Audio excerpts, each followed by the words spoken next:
productivity, you may make the mistake of thinking it means getting more done. After all, that motivational video with the dude screaming in your face told you to go harder because you and Elon Musk have the same 24 hours in a day. You procrastinating, lazy, sorry excuse for a human just screaming at you. And maybe in order to get more done, you turn to the world of productivity advice. Videos, habits, hacks, routines, lists, all with the same goal: maximizing your output. But what if how you're looking at productivity is flawed? In this video, we're gonna dispel awful myths about productivity advice. And I believe it's causing to a lot of the burnout, procrastination, anxiety, or guilt we feel on a given day. I have to be productive. I have to maximize everything. And then I'll give you my productivity routine, which ironically allows you to get more done by doing less. This is the best productivity advice no one ever told you. Before we get into the routine,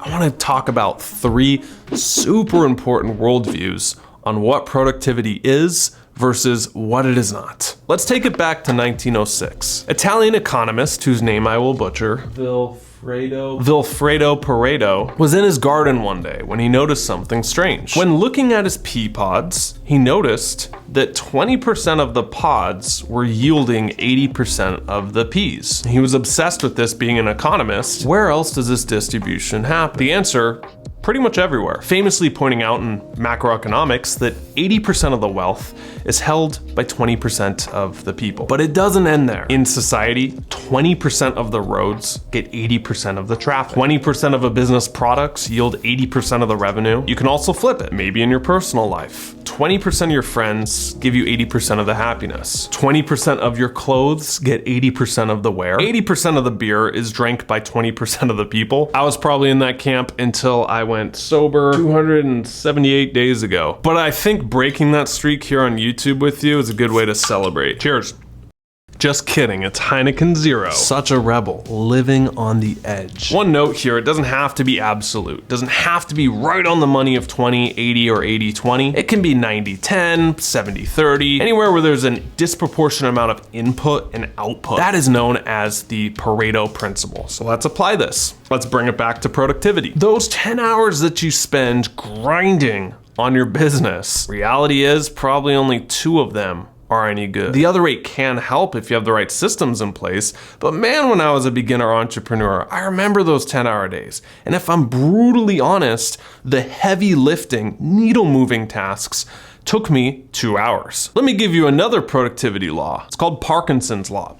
This says that tasks will expand to the time allotted for them. So back in my early days as an entrepreneur, I still worked for 10 hours a day plus, and so it took me 10 hours to complete 2 hours worth of work. In school, I'm sure you can imagine, if you sit down and you say, okay, I'm gonna study for 10 hours, I'm gonna binge it. You're more lax, you're pulling out the phone, maybe you spend an hour on TikTok, maybe you respond on Instagram to some people. The task expands to the time allotted. The 8-hour workday at an office. You ever worked a 9 to 5? When remote work became a big thing back in 2020, when you could work from home, I remember reading a headline of people that were taking 2, 3, sometimes 4 full-time positions at once. And they were collecting 2, 3, 4 different salaries, making multiple 6 figures doing their jobs. How were they doing this? They were tapping into the 80-20 principle because they knew that if they just put that 20% in, they can get 80% of the job. That 8-hour workday, if they divide it into 2, 3, 4 different sections, they're putting in 2 hours, getting 80% of the output, and that's, I guess,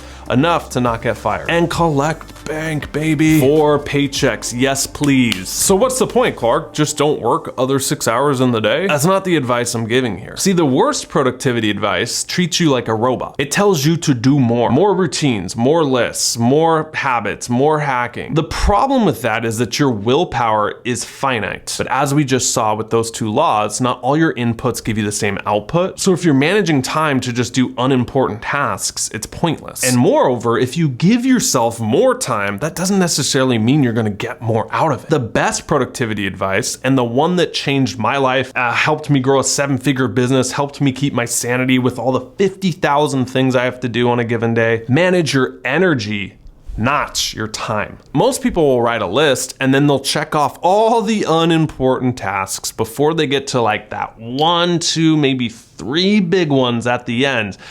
And they're like avoiding them, like, oh, I don't want to do that. Back when filming videos was extremely hard for me, it was always the thing left on that to-do list at the bottom. I don't want to film that video because then I have to edit it and then I have to post it and they're only getting 500 views anyway, so what's even the point? But what was the one thing that really mattered? Filming the videos. I could have wiped 6, 7, 8 hours of the day away if I had just executed on that one thing. And we're gonna find that with you in a little bit. Now, one quick note on procrastination, because I know a lot of you are saying, well, I know what the 20% is, but I just procrastinate and that's why I can't do it. So easier said than done. A lot of times that 20% is the creative work that has a lot of subconscious fear behind it. Because if you create something and you expose it to the world, you're exposing a part of yourself to be critiqued or judged on. That's a very deep-rooted belief that we work with people on in the Metamorphic program. We have artists and entrepreneurs, and they have these fears that they don't even realize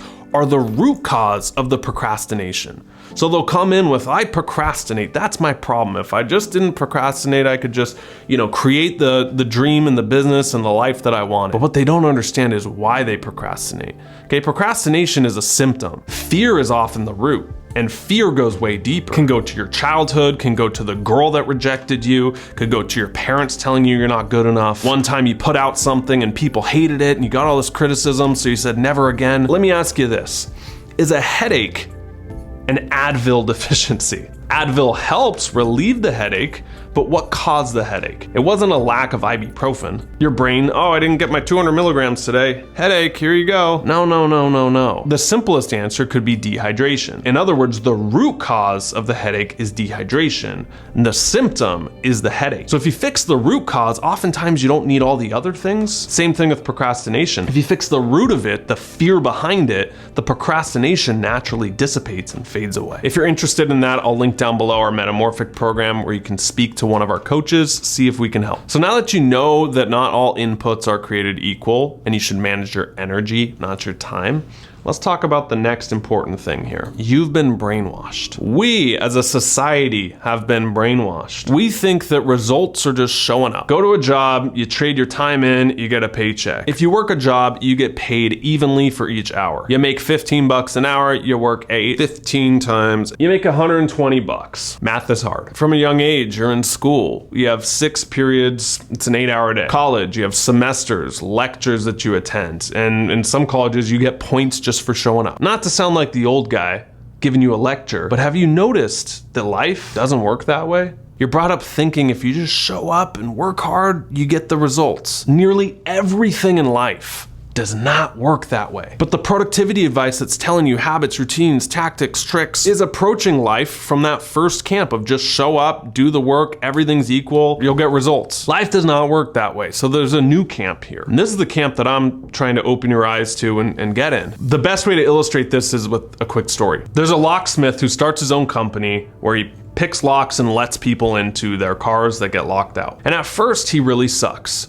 He'll show up on the job site, oh yeah, you're locked out of your car, okay. And he'll get to working. It takes him 30 minutes, 40 minutes, sometimes even an hour. And at the end of that, he's sweating. He's like, all right, that'll be 200 bucks. People say, oh, thank you so much. You worked so hard. Here's your $200. Thank you very much. But just like any job, he gets better and better at it. Pretty soon, it's 40 minutes, 30 minutes, 20 minutes before he can finally start letting people in the car. He's gotten so good in just 10 minutes. But he notices something.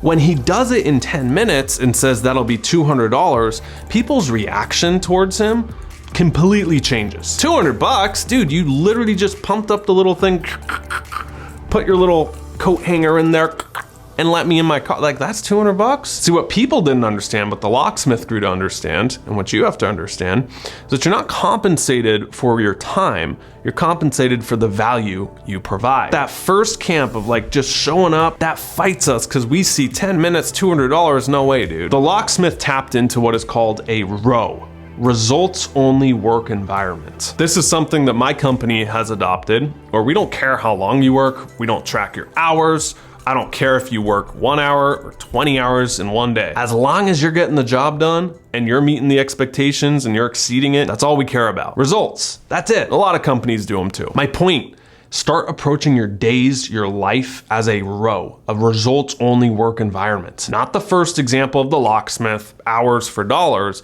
but the value that you provide. If you can study and retain more in 2 hours, ditch the other 8. Stop viewing being productive as getting things done and start viewing it as doing the right things. In our metamorphic coaching weekly calls with clients, I get asked a lot, Clark, what's your morning routine? I get it, everyone's obsessed with the morning routines.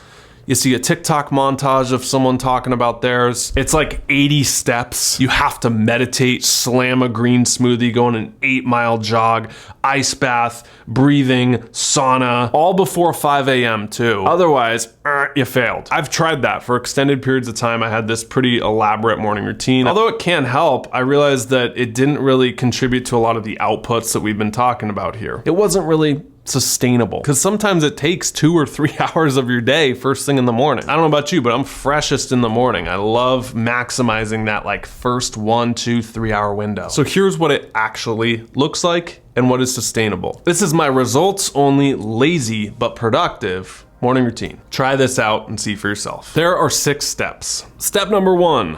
You wake up, ideally without an alarm clock and ideally around the same time every single day, 7 days a week. Step number 2, I do boring stuff. This consists of caffeine, letting my dog out, and feeding the 30 birds that we've attracted every single morning in that order. Those things are demanding. I'm convinced that if they don't get their food, they start shitting all over our deck. Here's where it gets fun. Step number 3, make a list with 3 to 5 things. 3 to 5 things that you know you need to do. These are also often the 3 to 5 things that are making you the most anxious. I'll use myself as the example. This might be filming a new video, making a new hire, things behind the scenes that keep this business running. This isn't just responding to emails or cleaning your room, etc., etc. Because what's gonna happen is you're gonna check off everything on that list except for these 3 to 5 big things that matter, and you're just gonna get punted to the next day, the next day, the next day, and they never get done. Step number 4, apply what is called the focusing question. I got this out of the book, The One Thing, which is an amazing productivity book that talks about what we're talking about here. Ask yourself this: if this was the only thing that I accomplished today, would I be satisfied with my day? Another way to phrase that is, what is the one thing that if accomplished would make everything else easier or irrelevant? Another example, if your goal and your one thing is to get in the best shape of your life and get your health back, your one thing is not learning about supplements and researching bodybuilding routines and following fitness influencers. It's getting your ass to the gym, putting the reps in. That's the one thing that matters consistently. The perfect man or woman isn't just gonna knock on your door. Hi, are you Charlotte? Yeah, I've heard you've been manifesting me. Do you want to have like this amazing, loving, conscious relationship forever? I am your twin flame, yes. You got to get out there and meet people. Are you a beginning life coach? Because I've just been like waiting on the sidelines for someone to open a coaching business that I could work with. It's perfect that you don't have any experience or any former clients. That's exactly what I'm looking for. No, you got to get the reps in and get really good at it and build a real business. But see, all those tasks that I just listed, people prioritize and focus on the wrong things and they avoid what's important. So ask yourself, if this was the only thing I accomplished today, would I be satisfied with my day? Step number 5, you're gonna block 2 hours out to focus on only that thing. For these 2 hours, Instagram doesn't exist. Social media is out of your mind. You can use it after the 2 hours, but for these 2 hours, that one thing is the only thing that matters. Because what you realize is that focus is nothing more than the absence of distractions. That's it. So a lot of times people think they're focusing, but they're so distracted. They got the notifications, they got the emails, they got the texts, they got the DMs. They're like, why don't I get anything done? And I literally hold up their phone and it's got 50 notifications on it. I'm like, that's why. When you remove distractions, what you're left with is focus. My girlfriend knows that when I'm filming videos or doing something where I'm in a flow state and focusing on the one thing, that even these little interruptions like, hey babe, do you want me to fold this laundry? Like, which is great, that can take you out of the flow. And it takes you 15, 20, sometimes even 30 minutes to get right back to where you were. So isolate yourself for 2 hours and just focus on one thing. Number 6, if you get distracted, keep coming back to your one thing. Don't spiral and get really off track. Oh, I checked my phone, or oh, this is really hard. You're human. You're gonna have energy fluctuations throughout the day, emotions that come up, life gets in the way, ups and downs. But the trick is to not just focus on the 2 hours, but the 2 hours done every single day consistently. You're gonna be way further ahead because you're focusing on what actually matters. The worst productivity advice is to do more, because you're gonna end up doing more of probably what's unimportant. The best productivity advice is to do less, but only do what matters. And I find that a lot of people need help with this, so that's why we spend an entire week on our Metamorphic coaching program, literally showing you how to go deeper into real productivity advice. Focus on your one thing so you're laser focused there. We'll give you all the setup and tools and tracking systems and everything like that. I'll link down below if you're interested in speaking to one of our coaches, a free call to see if we can genuinely help you. Spots do fill up though, so if you're interested, go grab one now. We're speaking a lot about what is called lifestyle design in this video, of why do you even want to be productive in the first place, for what outcome. So if you're struggling with that, I'll link up right now a video that's epic, you need to watch. It's how to design your life. And I'll walk you through multiple scenarios and examples of people and how to find that dream 2.0 version of you. So go watch that now. I'll link it here, and I'll see you in that video.